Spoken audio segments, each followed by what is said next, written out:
The Hawkins family, Edwin and Walter, and then you know, Tremaine. She wasn't a Hawkins then; she was something else. But you know, she eventually married Walter. You know, so all these people growing up. Odia Coates, who sang the song "Having My Baby" with Paul Anka, and so I grew up with these people, Andre Crouch and Sandra Crouch, and so I was around Billy Preston, around a lot of singers. You know, and so basically I was just somebody who kind of like was in the background because I was just watching all these powerful people sing their songs and play piano and play guitar, and you know, so I was a late bloomer. You know, I was just kind of sitting back there watching, and I just kind of sang in the choir. I didn't lead anything or anything like that.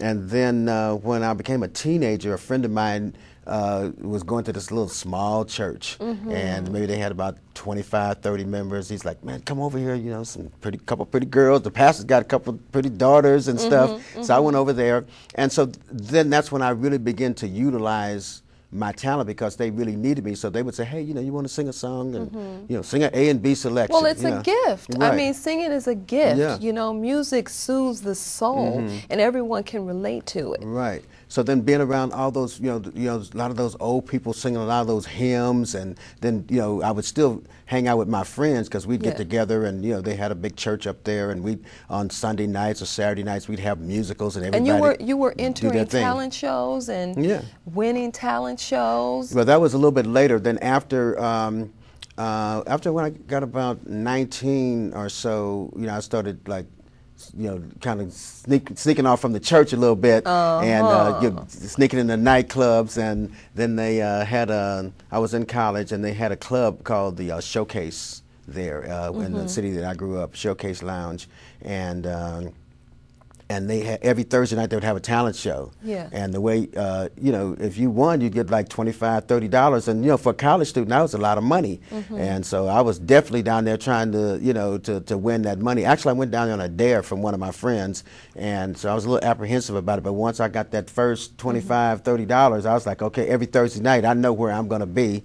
And I won every time except for once, and that was a girl was dancing, and so the way that you would win is if you won, then you had to repeat your performance. So all the guys, quite naturally, they wanted to see her do her dance one more time. Do her yeah, dance. right. Yeah. So I lost that time. So I said, okay.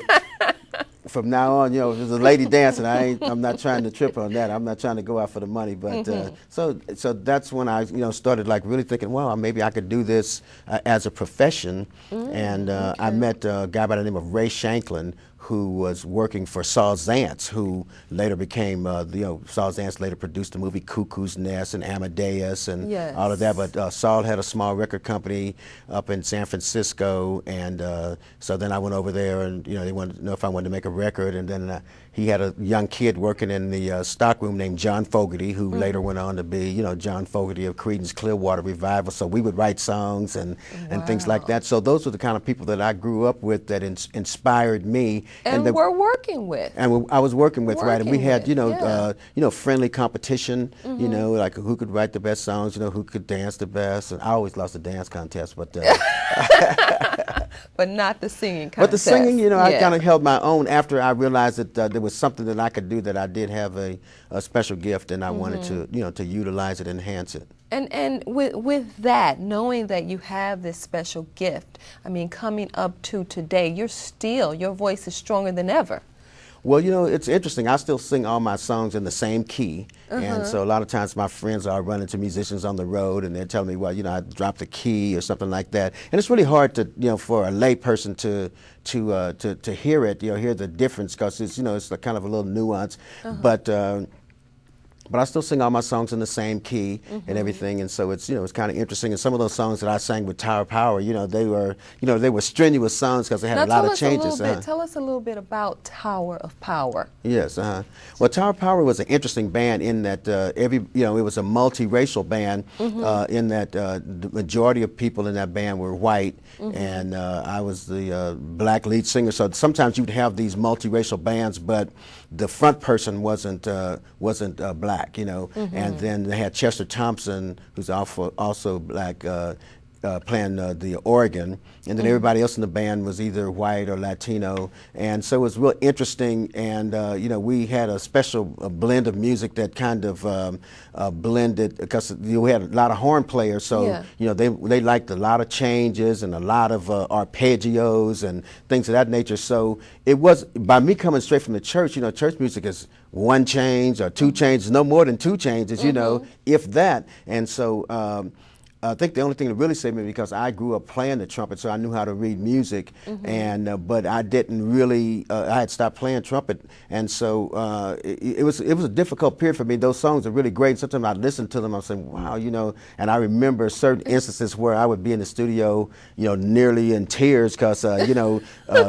Doctor, he was one of the guys that wrote a lot of songs in the band. He says, LW, he'd call me LW. I wrote a song that has 356 changes. I'm like, okay, yeah, I want to kill you, right? You know, yeah, right before you even introduced me to that song. And so it was difficult, but then I look at it now and I say, wow, what a great experience. But you know, so with that band, you know, there was some challenges, you know, for us being a multi-ethnic band that had a lot of different cultures that were, you know, coming together and merging together. And this is why I say innovative, you know, because that's what an innovator does. Well, we didn't know it at the time. We were just, you know, trying to, you know, do good music and you know, taking essentially, risks. taking risks, definitely, right, and it was an exceptional time period in our lives. I was actually in college at the time, and we did a record, and the next thing I knew, it was like #1. It's like, well, now I had the decision whether to stay in school or go out and you know, make some money and you know, hone my craft. Okay. And so that was a difficult decision, but I opted to, you know, to go with the band and hang out with the fellas. Yes, to live your dream. I mean, something that became a dream, obviously. That became a dream. Now, I want to know a little bit more about what's going on today, because you have some exciting things that's happening today. Right. Well, I just started my own label. You know, a lot of times people say, well, you know, all the youngsters are kind of copying off of us. You know, they sample and they do these things. But I've been watching like all the young rappers, you know, they all start their labels and things of that nature. And I said, wow, you know, when I came up, we were just so glad to get a shot, you know what I mean? And so I have my own label, and I've got a new song out called Tuesday. And it's going up the charts, and we're so excited about that. And it's going to be on my, it's on my new album, or it's new CD. I still say album, but my new CD called It Must Be Love. And so we're excited about that. And so another thing that's happened with me is people are sampling my music, like Kanye West and Twista. They sampled my "Cause I Love You" song, and it just went up the charts. It went up the charts, #1. #1, right? And I was like, so the next thing I know, I get something in the mail that says, "Come to Miami because you just won." The Songwriter of the Year for the #1 rap song. I'm thinking, me, you know, so it's like maybe I need to go out to the jewelry store and get me a gold grill or something, you know, and let my pants sag a little bit. So I went down there and I was hanging out with all the rappers and everything. And then the next year, the same thing. I was like, wow. You know, Who are some of the folks that you were hanging out with? I was hanging out with Baby and Manny Fresh, you know, from the Cash Money Boys, and Juvenile, and Busta Rhymes, and you know, R. Kelly. I guess he's not a rapper, but you know, he's like the premier R&B singer of this era right now. And you know, just so many people are just like, you know, this Pharrell Williams, you know, and Snoop. Well, Snoop's a good friend of mine anyway. I'm real good friends with his mom and with the family, him and his brothers and things of that nature. So you know, just a lot of just rappers, you know. And then my kids were like, "Dad, you be hanging out with all them rappers? They be calling you on the phone." And as a consequence of that, my song Tuesday, I just did